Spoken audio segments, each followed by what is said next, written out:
네, 안녕하세요. 대한변호사협회 공인 산재전문 박중영 변호사입니다. 오랫동안 산재전문 변호사로 활동하면서 수많은 산재 사건을 다루었는데요. 그 중에서 재해근로자분들이나 사업주분들에게 도움이 될 만한 사례들을 선별해서 박변의 산재 이야기라는 제목으로 동영상을 제작하고 있습니다. 오늘은 그 14번째 시간으로 산재 사고가 발생하면 어떤 보상을 받게 될까요? 라는 주제로 이야기를 해볼까 합니다.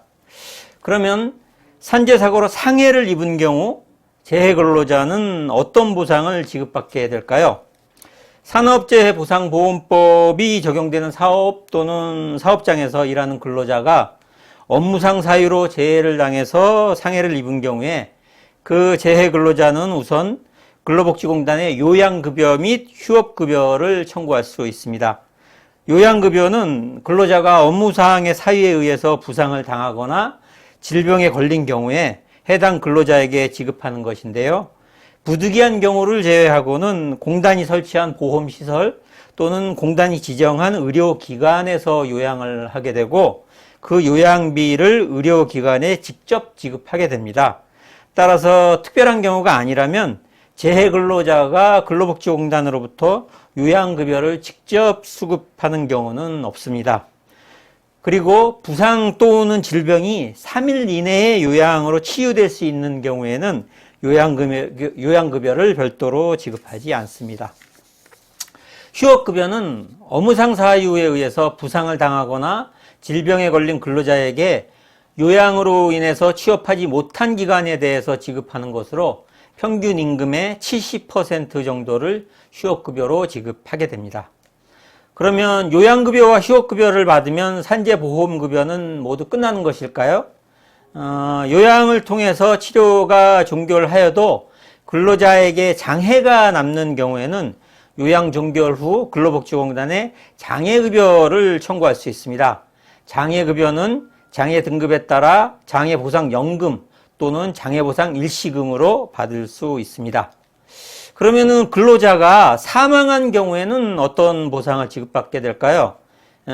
근로자가 업무상의 사유로 사망한 경우에는 유족에게 유족급여를 지급하게 됩니다. 유족급여는 유족보상연금 또는 유족보상 일시금의 형태로 지급되게 됩니다. 유족보상 일시금은 유족급여를 연금의 형태로 지급하는 것이 곤란한 경우로서 대통령령이 정하는 경우에 한하여 지급하고 유족보상연금의 수급권자가 원하는 경우에는 유족보상 일시금의 100분의 50에 상당하는 금액을 일시금으로 지급하고 유족보상연금은 100분의 50을 감액해서 지급하게 됩니다. 그러면 상해사고의 경우 근로자가 근로복지공단으로부터 요양급여, 휴업급여, 장애급여를 받았거나 사망사고의 경우 유족이 유족급여를 받게 되면 산재 처리 절차는 모두 끝나는 것일까요? 이러한 산재보험급여를 모두 받게 되면은 일단 산재와 관련한 근로복지공단에 대한 보험급여 청구 절차는 모두 끝나게 됩니다. 다만 재해를 당한 근로자는 사업주에게 사고와 관련해서 과실이 있는 경우 사업주를 상대로 해서 추가적으로 손해배상 청구를 할 수 있습니다. 이러한 손해배상 청구의 경우에는 총 손해액에서 피해 근로자의 과실 비율만큼 공제한 후에 근로복지공단으로부터 받은 보험급여액을 추가적으로 공제한 금액만을 청구할 수 있습니다. 이러한 손해배상 청구에 대비해서 사업주는 민간보험회사에 별도로 보험을 들기도 하는데 이를 소위 근제보험이라고도 합니다. 이러한 근제보험은 산재보험과 달리 강제력이 있는 것은 아닙니다.